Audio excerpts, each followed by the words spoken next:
دا دنیا هغه دنیا ده چې دی په زرګاو په لکاو خلک دوکه کړي دي، خو بیا هم بعض خلک د دین عبرت نه اخلي، نه د زړه یې ښي، د زړه اوده پروت دی، د زړه ویښول پکار دي. هغه دنیا چې هغه روانه ختمېدو ته ده، او دا خبره ځان سره یاد ساتئ چې هر شی چې رواني که نه نه دی ختمي. په انسان باندې درې حالات راځي. یو حال هغه دی چې د پیدایش نه مخکې دی، دویم حال دی د مرګ نه بعد د قیامت پورې، دریم حال په دې منځ کې دی، هغه د اولني نه وروسته او د اخرین نه مخکې دی، او هغه د دنیا. د ټولو نه لنډ حال پکې دا دی، د ټولو نه لنډ هغه دا دی چې د دنیا کې موږ اوسېږو د کم حالات چې موږ تېرو. اوس دا لنډ چې کم دی پکار دی چې دې نه خو موږ عبرت واخلو که چې دا لنډ دی. نه، تعجب خبره ده چې دا لنډ موږ ته د ټولو نه اوږد ښکاري، ځکه رب العالمین چې په قرآن کې په کم ځای کې هم د دنیا باز کړی دی نو صفت یې ورله نه دی کړی. دا دنیا یو پول دی، دې ته ممر وایي، ممر دې ته مقر نه وایي. ممر د تېرېدو ځای ته وایي، مقر د اوسېدو ځای ته وایي. یو مخکینی حال دی، ما تاسو ته ووایي که نه، یو اخرنی حال دی. د دې اولني حال نه چې د اخرني لذي په منځ کې پول دی، ډېر قمقل سړی به چې دې پول باندې یقین ساتي. حدیث کې راځي رسول صلی الله علیه وسلم وایي مالی وللدنیا ومالی الدنیا ومالی، زما د دنیا سره څه کار دی؟ وایي دنیا د ما سره څه کار دی؟ وایي یا رسول الله تا خو بالکل د دنیا نه ځان ویستو او دنیا یې د ځان نه بالکل لرې کړه. ولې؟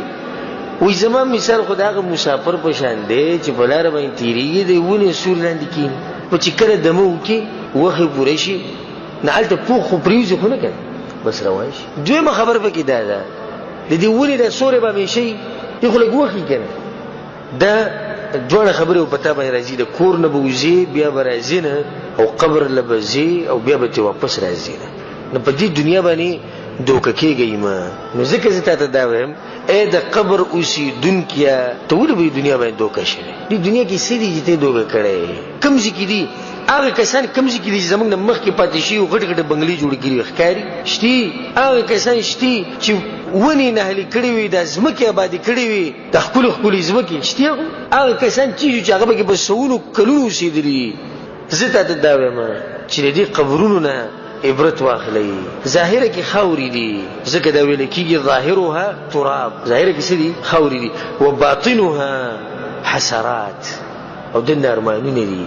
لپاسه خاورې دنه ارمانونه، لپاسه خو دې څه ښکاري چې دا ښکلې آباد شوي دي، ښکلې جوړ شوي دي، بیا بې کاڼي پراته دي، دنه پکې داسې مصیبتونه دي والله که د ولیدو ته باریان شي.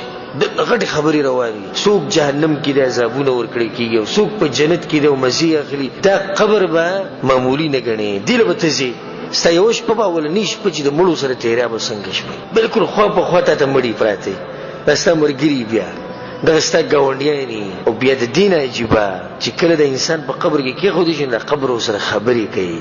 انا بیت الغربه، زه وایي ناشنا کور یم. وګوره ما سره اشنا مشنا نشتي. ګورې کور د چا دی؟ زمونږ، او دې څه ناشنا. دا ډېر عجیبه کور دی. دا کور زمونږ دی او دې ناشنا، او کم کور چې اشنا دی هغه کور زمونږ نه دی. انا بیت الوحده، زه د یوازې کېدو کور یم. دلته چې څوک راشي دویم کس ورسره نشي راتلی. دا داسې کور دی چې لازم به پکې یوازې. انا بیت التراب، زه د خاورو کور یم. په دې کې څوک څه نشي کولی، چېرته هم ځي خاورو ته مخامخ کي. انا بیت التراب مرحبا واهلا، په خیر راغلی. دې مؤمن ته دا قبر څه وایي؟ په خیر علی. وایي ته چې په دې دنیا کې ګرځېدې زما ډېر خوښ وو، ما چې دی به کله راشي. د دې مؤمن ته دا خبره وشي، مؤمن خوشحاله شي. واذا دفن العبد الفاجر، او کله چې فاجر فاسق کافر مجرم دنیا پرست ښخ شي، एकदम به आवाज راشي لا مرحبا ولا اهلا. ته څه کې دلته چې راغلی په دې ځمکه باندې چې ګرځېدې زما بدې شوې، او ته لا دلته م رالې، ته به نن ووینې زه درسره څه کوم. رسول صلی الله علیه وسلم وایي راتنګ شي بې داسې دا رسول صلی الله علیه وسلم د خپلې ګوتې په دې ګوتو کې داسې ورننه ویستې، داسې کې وایي د پختۍ پر نورو پختو کې لړ دباو کړی داسې مرګ اچانک راځي. دا خبره واضحه شو. دویمه ده که هر څوک یو که د هر چا زوی او که څومره مالدار او که څومره دیندار سیکنډ ټیم تا ته نه میلاوي. او درېیمه ده چې دنیا ځای د قرار نه دی، د اوسېدو نه دی، دا ځای د تېرېدو دی، او په تېرېدو او په اوسېدو په دواړو کې فرق دی. نو دا فرق یې زده کوي، په دې باندې تېر شي، اوسېږئ پکې مه، زړه ورسره ونه لګئ. د دغه کور دپاره تیاری وکړئ، کوم کور چې زمونږ اخرنۍ قرارګاه ده.